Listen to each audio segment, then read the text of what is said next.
Servus zusammen, ich möchte heute mal über Warhammer Age of Sigmar dritte Edition sprechen, da ich dem Spiel mal wieder eine Chance geben möchte.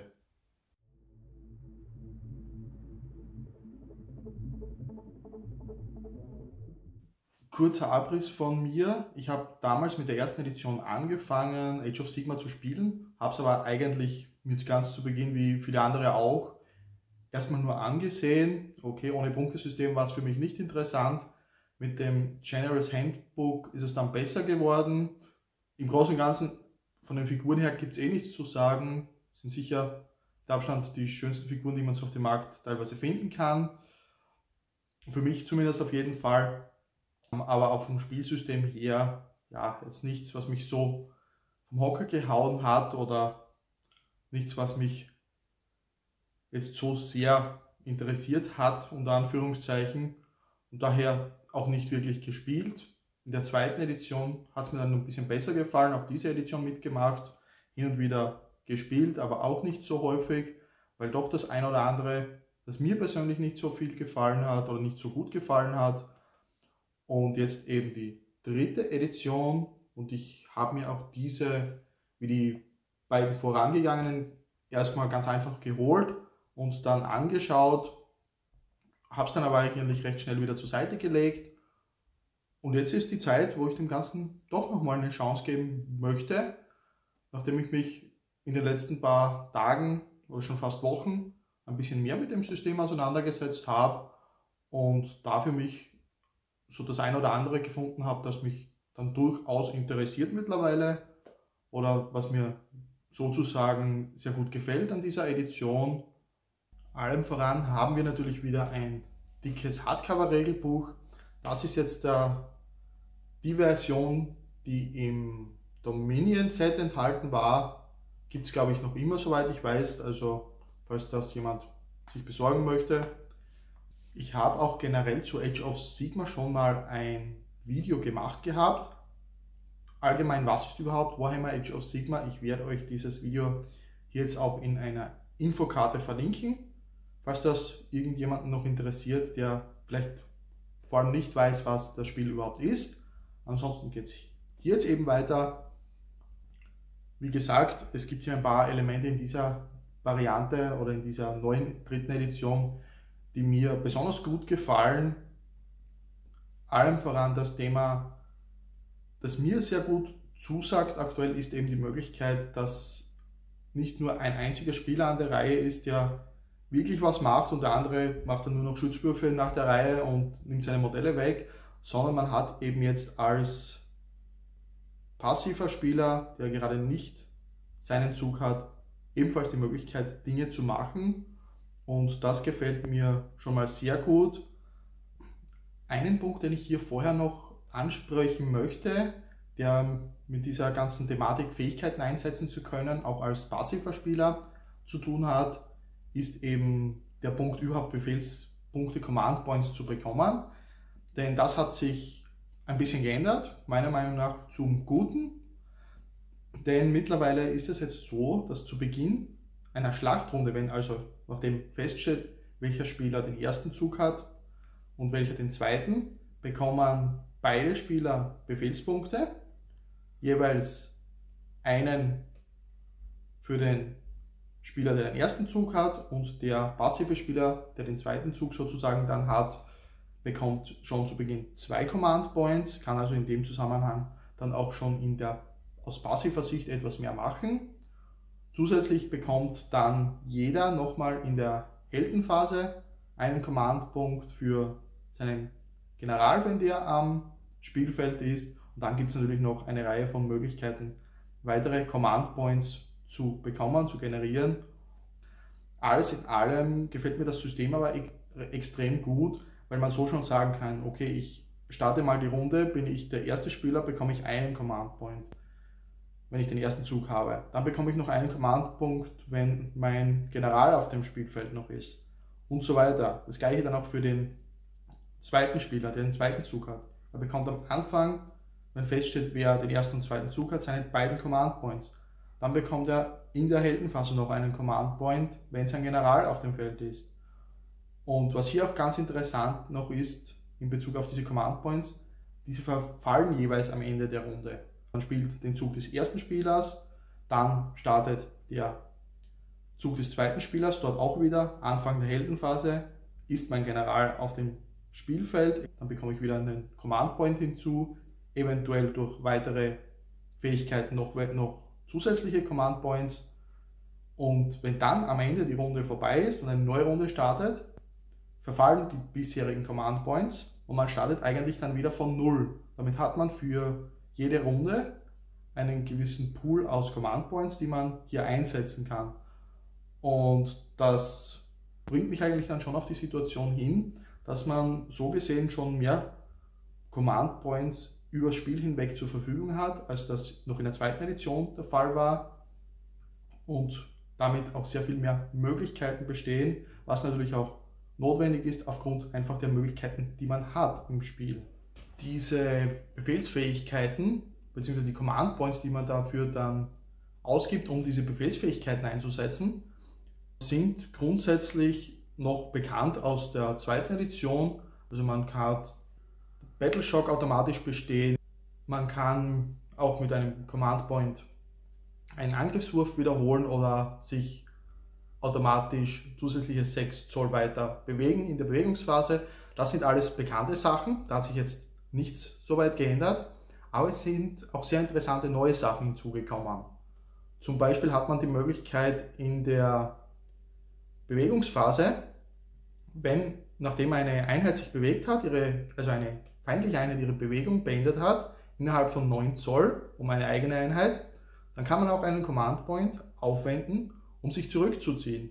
Damit kann man zum Beispiel eine Einheit aus der Gefahrenrange für einen Angriff bekommen oder zumindest die Distanz erhöhen, die der Gegner braucht, um einen erfolgreichen Angriff durchzubekommen. Da sieht man schon, das ist dann wieder etwas, das der passive Spieler einsetzen kann. Oder zum Beispiel in der Angriffsphase gibt es auch die Möglichkeit, eine Einheit, die in der Nähe einer eigenen Einheit steht, die gerade angegriffen wird, schießen zu lassen, als eine Art Abwehrfeuer. Auch so etwas ist zum Beispiel möglich, was man eben als passiver Spieler jetzt bei Age of Sigmar 3.0 machen kann, was es früher zum Beispiel nicht gegeben hat. Also so, da hat man schon eine ganze Reihe von Möglichkeiten, was diese Command Points betrifft. Jetzt habe ich aber schon eine ganze Weile über diese Command Points gesprochen. Es gibt da natürlich noch sehr viel mehr Sachen, die mir hier jetzt in dieser neuen Edition gefallen. Zum Beispiel die Formationen aktuell, also die Tatsache, dass man keine Conquer Lines mehr bilden kann mit einem Modell nach dem anderen, was früher ja gegangen ist, weil man ja nur die Coherency einhalten musste von einem zum nächsten Modell in der Einheit. Und wenn diese nicht mehr gegeben war, dann in der Battle Shock Phase wurden Modelle entfernt. Das ist nach wie vor so, nur ist das jetzt noch hinzugekommen, dass eine Einheit, die aus bis zu 5 Modellen besteht, da ist es nur notwendig, innerhalb von der Coherency von einem Modell zu stehen. Diese Coherency beträgt 1 Zoll zwischen den Modellen. Sobald aber mehr als 5 Modelle in einer Einheit sind, egal ob ich jetzt eine 10er Einheit spiele oder auch eine 20er Einheit oder was Größeres, dann müssen sich mindestens immer 2 Modelle in Einheitenformation befinden. Da reicht dann nicht mehr ein Modell aus und dadurch ändert sich schon auch das Spielverhalten in der Hinsicht, beziehungsweise die Art und Weise, wie man seine Einheiten aufstellen kann. Und da sind dann durchaus interessante Dinge auch möglich, weil man eben aufgrund der teilweise dann auch unterschiedlichen Waffenreichweiten im Nahkampf zum Beispiel auch Möglichkeiten hat, einen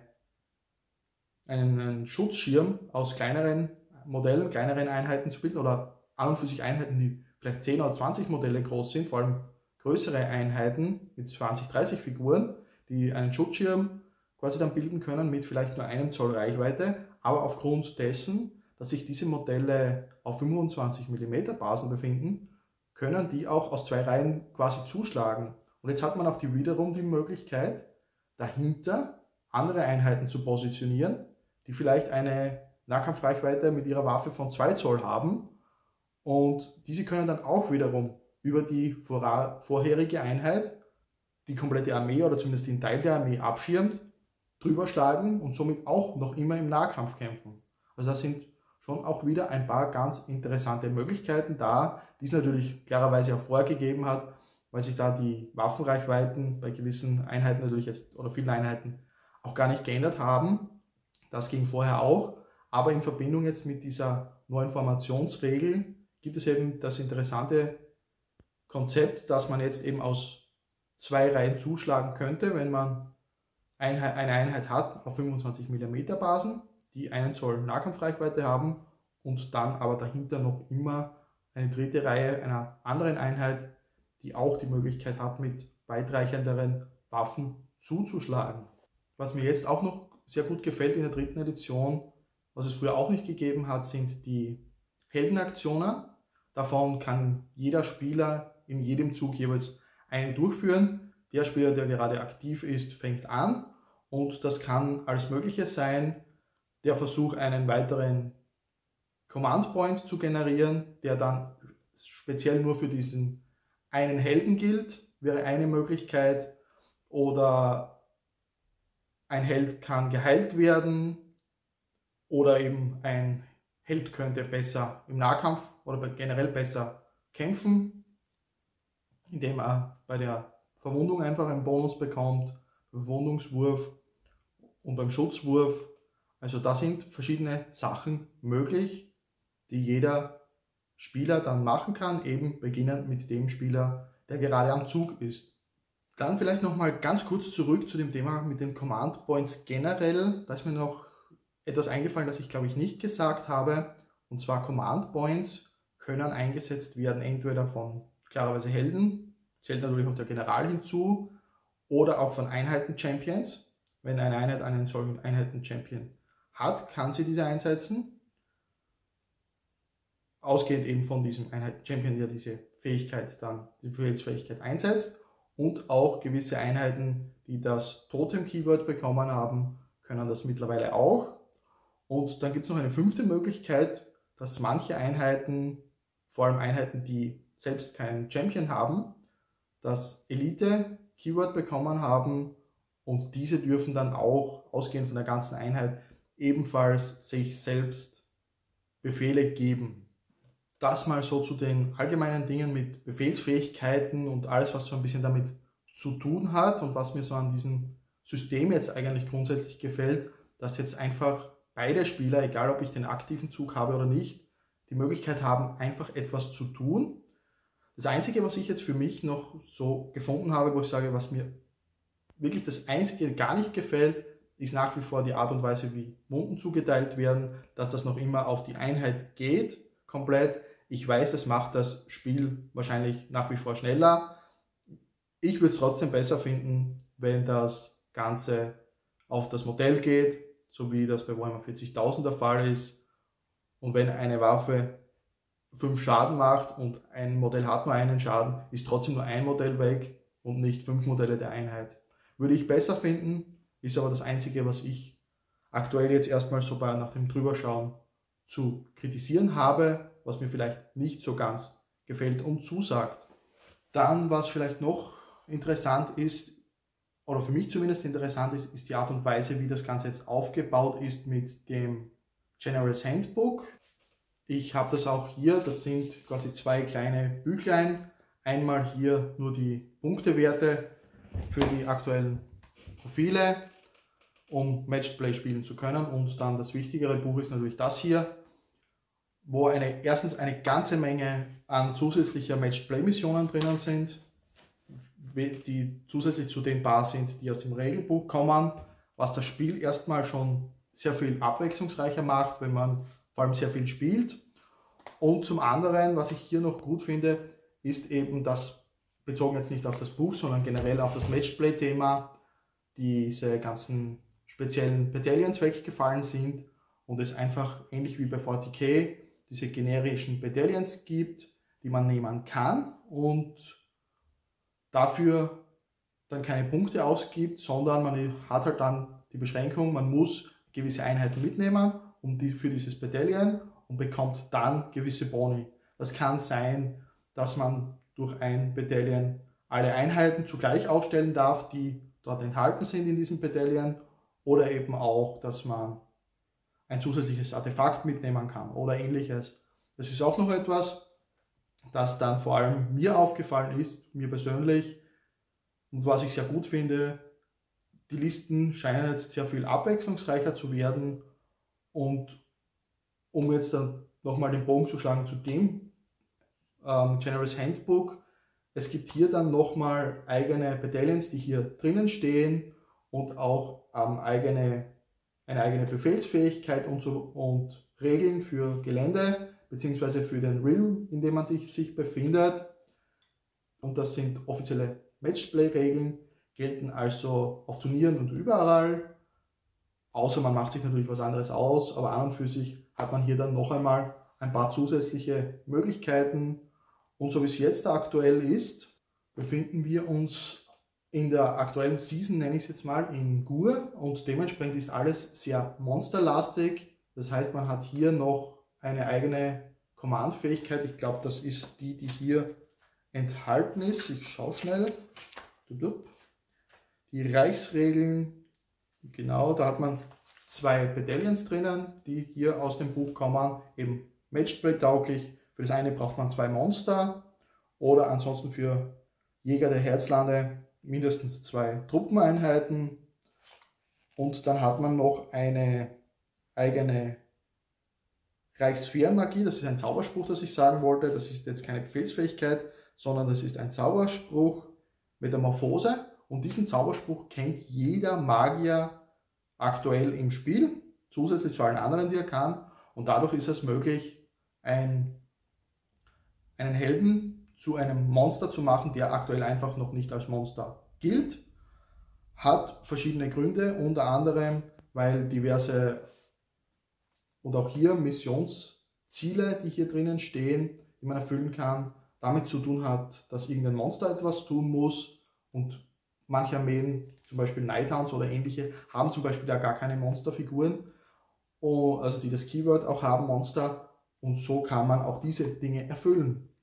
Und es ist hier jetzt mehr oder weniger eigentlich das Gesamtpaket an aktuellen Regeln, die wir in Age of Sigmar 3 jetzt bekommen haben, inklusive eben dieser Möglichkeit, dieser Befehlspunkte, die Art und Weise, wie diese Befehlspunkte generiert werden, aber auch die Möglichkeit, dass beide Seiten Befehlspunkte einsetzen können, sowohl im eigenen Zug als auch im Zug des Gegners, und das eben mit Möglichkeiten wie zum Beispiel Abwehrfeuer zu geben, wenn der Gegner angreift, oder sich zurückzuziehen, um den Angriff zu verhindern oder gegebenenfalls zu erschweren. Das macht das Ganze schon sehr, sehr auch taktisch, und dieses ganze Konstrukt wird für mich dann am Ende abgeschlossen durch die Missionen selbst.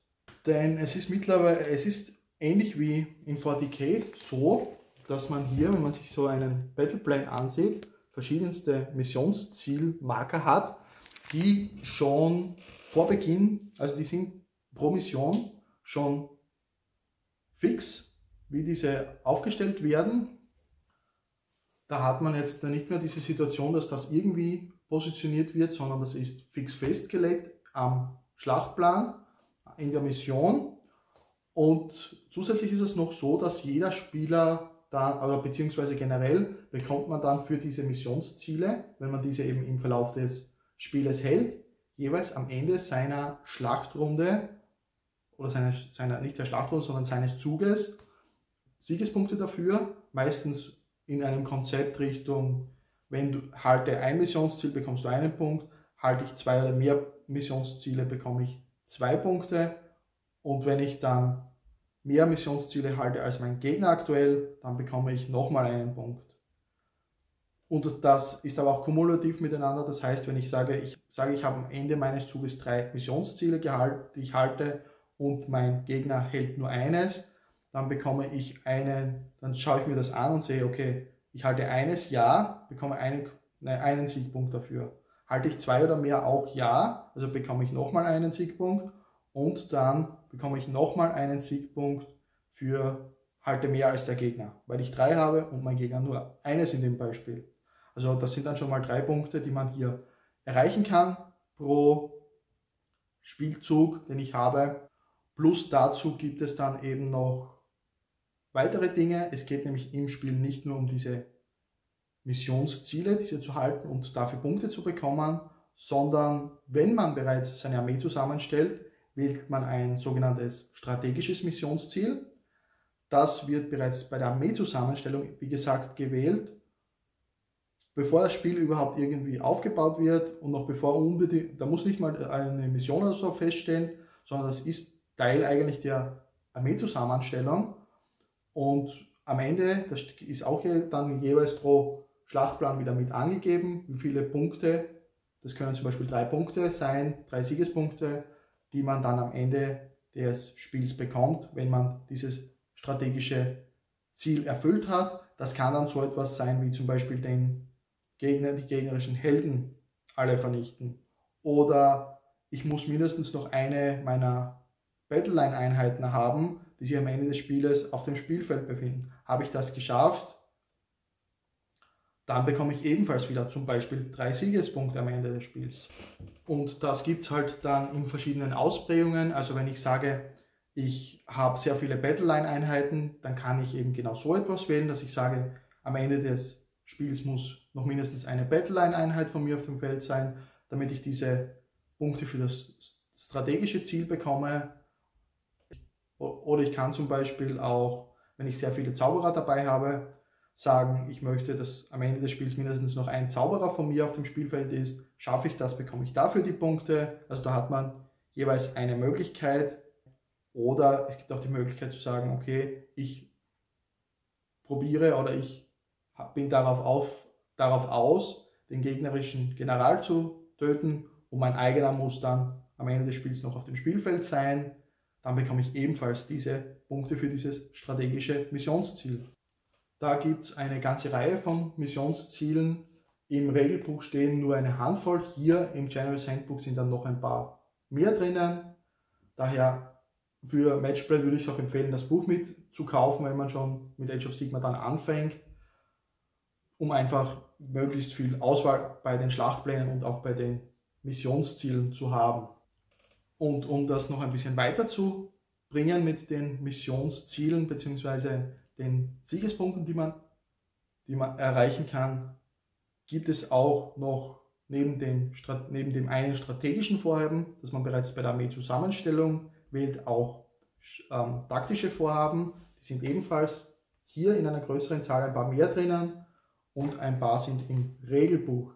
Bei diesen taktischen Missionszielen geht es dann darum, das sagt man zu Beginn seines Zuges jeweils eines dieser taktischen Missionsziele an. Man kann immer nur eines auswählen und jedes nur einmal pro Spiel. Und das muss man dann erfüllen innerhalb dieses Zuges, den man gerade beginnt. Schafft man das, bekommt man dafür auch wieder Punkte. Häufig 2 Punkte oder auch 1 Punkt, die dann einfach wieder auf das Siegespunktekonto hinzukommen. Dort können es solche Dinge sein wie zum Beispiel, ich sage, ich möchte mindestens eine Battleline-Einheit meines Gegners vernichten in diesem Zug. Schaffe ich das, bekomme ich diese Punkte dafür. Oder ich möchte genau jetzt in diesem Zug den gegnerischen General vernichten. Schaffe ich das, bekomme ich diese Punkte auch. Schaffe ich dieses taktische Missionsziel oder dieses taktische Vorhaben jedoch in dieser Runde nicht, oder in diesem Zug nicht, wo ich es angesagt habe, dann verfällt das einfach. Ich bekomme die Punkte nicht dafür und habe aber auch keine Möglichkeit, das später nochmal nachzuholen. Sagen wir, ich sage in Runde 3 an, ich möchte den gegnerischen General in meinem dritten Zug jetzt vernichten und schaffe das nicht, dann bekomme ich am Ende des dritten Zuges die Punkte für dieses taktische Vorhaben nicht, habe aber auch dann nicht mehr die Möglichkeit, diese Punkte noch irgendwie reinzuholen, weil sollte ich dann in Runde 4 den gegnerischen General dann vernichtet haben, habe ich ja bereits ein anderes Vorhaben ansagen müssen und das Vernichten des gegnerischen Generals zählt dann nicht mehr dazu. Und diese taktischen Vorhaben sind natürlich jetzt nicht nur kämpferisch. Das kann auch bedeuten, dass bis zu 3 Einheiten in diesem Zug rennen müssen und sich am Ende des Zuges innerhalb von 3 Zoll zueinander befinden müssen. Das ist eine Möglichkeit. Oder dass man am Ende des Zuges mehr Einheiten als der Gegner um das Zentrum des Spielfelds hat. Das ist zum Beispiel etwas, das sich sehr gut wählen lässt im ersten Zug, vor allem wenn man eben anfängt. Also da gibt es eine Reihe von unterschiedlichen taktischen Vorhaben, die man hier zur Verfügung hat.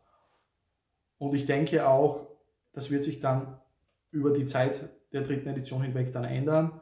Wenn dann das nächste General's Handbook herauskommt, wird es wahrscheinlich in einem anderen Reich spielen. Dann gibt es wieder eigene Reichsregeln, eigene Reichsmagie vielleicht, eigene Battalions, die hier jetzt abgedruckt sind, die dann rausfallen, die dann neu sind und eben gelten. Und so wird sich das dann ein bisschen durchmischen, wahrscheinlich auch mit neuen taktischen Vorhaben, neuen strategischen Vorhaben möglicherweise, die sich dort dann von General's Handbook zu General's Handbook dann immer ein bisschen abändern werden. Da wir uns, wie gesagt, jetzt gerade in Gur befinden, ist das sehr monsterlastig. Man wird hier auch ein bisschen bevorzugt, wenn man eben Monster spielt. Aber dadurch hat man natürlich auch die Möglichkeit, seine größeren Einheiten ins Feld zu führen, seine Monstereinheiten. Sieht man ja auch aktuell mit den ganzen Armeelisten, wenn man sich die so ein bisschen anschaut von diversen Battle Reports oder auch von Turnieren. Da werden doch aktuell sehr viele Monster gespielt, genau aus diesem Grund, weil diese einfach im aktuellen Zyklus, nenne ich es jetzt mal, bevorzugt oder Saison bevorzugt sind und dafür dann eben Bonuspunkte teilweise auch vergeben werden bei den Missionspunkten, bei den Siegespunkten, wenn dieses taktische Vorhaben von einem Monster zum Beispiel durchgeführt wird oder auch teilweise nur durchgeführt werden kann, wie zum Beispiel, ich glaube, das Zerstören eines Geländestücks gibt es und das kann eben nur ein Monster machen, und für Armeen, die keine Monster haben, gibt es natürlich die Möglichkeit, hier mit diesem eigenen Zauberspruch für Gur einen Helden zu einem Monster zu machen. Dann hätte man theoretisch die gleichen Möglichkeiten. Alles in allem muss ich sagen, mir gefällt dieses Konzept hier eigentlich extrem gut. Ja, es gibt wieder natürlich typisch bei den Games Workshop-Systemen ein bisschen das Problem natürlich nach wie vor mit dem Balancing, aber ich spiele sowieso eher auf Spaß und nicht so sehr auf Turnieren oder eigentlich überhaupt nicht Turniere. Ich habe bisher noch kein einziges Age of Sigmar Turnier mitgespielt. Liegt natürlich auch daran, dass wir hier bei mir in der Nähe nicht wirklich viel in die Richtung haben. Aber okay, generell, wie gesagt, ich freue mich schon drauf. Wie geht es hier jetzt weiter?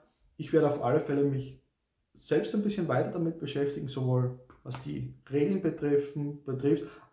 Übrigens, hier sind auch die Grundregeln drinnen, die im dicken Grundregelbuch drinnen sind. Also wenn man sich das Ganze mal generell anschauen möchte, ist vielleicht auch eine Idee, sich nur das zu holen, wobei es einen Teil der Regeln, glaube ich, dann, oder nur den Grundteil der Regeln, glaube ich, sogar kostenlos mittlerweile auch gibt oder schon seit Anfang der 3. Edition gibt.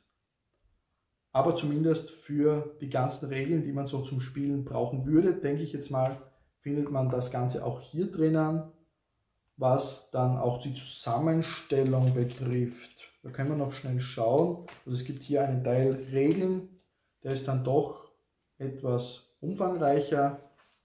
Und wenn man das schaut, Zaubersprüche, die Ausrüstung, also es sind auch die ganzen Artefakte drinnen, die man generell so verwenden kann. Die Geländeregeln sind zu finden. Das ist alles hier schon abgedruckt und auch die Grundbataillons gibt es hier genauso. Also für den Einstieg vielleicht eine Überlegung wert, sich das zu holen. Da sind nämlich dann auch noch die Matched Play Punktewerte aller Einheiten im Spiel dabei, die aktuell bis zum aktuellen Zeitpunkt eben im Spiel drinnen sind und somit ein ganzes Rundum-Paket. Ja, wo war ich zum Schluss? Wie gesagt, ich werde mich da jetzt weiter ein bisschen damit beschäftigen, weil ich einfach selbst auch Lust dazu habe. Da wird auch sicher noch mehr kommen, vor allem in Bezug darauf. Ich bin mir noch nicht ganz hundertprozentig sicher, aber ich schätze mal, dass es entweder die Nighthounds werden oder die Kharadron Overlords, mit denen ich mich etwas in nächster Zukunft dann auseinandersetzen werde. Ganz einfach auch aus dem Grund, weil ich eben damals beide Armeen angefangen habe. Die Kharadron Overlords sind damals meine erste richtige Armee gewesen bei Age of Sigmar, als diese den ersten Battledom-Band bekommen haben. Ich glaube, zu Ende der ersten Edition dürfte das gewesen sein. Und dann, oder so ein bisschen kurz davor, und dann eben der Start der zweiten Edition wurde ja eingeleitet durch die Soul Wars Box mit den neuen Nighthounds, und die habe ich mir dann damals als quasi Hauptfraktion dann geholt und seitdem fast nur mehr Nighthounds gespielt, und Kharadron Overlords sind da ein bisschen in den Schatten getreten, obwohl ich mir das neue oder das neuere Battledom, das dann damals 2020, glaube ich, jetzt rausgekommen ist, auch schon geholt habe. Also das hätte ich theoretisch auch spielen, könnte ich beides. Von den Figuren her hätte ich definitiv genug. Wird sich aber erst einmal zeigen müssen, was das dann wird. Aktuell, wie gesagt, tendiere ich da etwas stärker auf Richtung Nighthounds. Aber was würde euch da interessieren, können Sie mir gerne sagen. Wollt ihr zu den Nighthounds mehr, beziehungsweise die Nighthounds sehen, oder etwas in Richtung der Kharadron Overlords?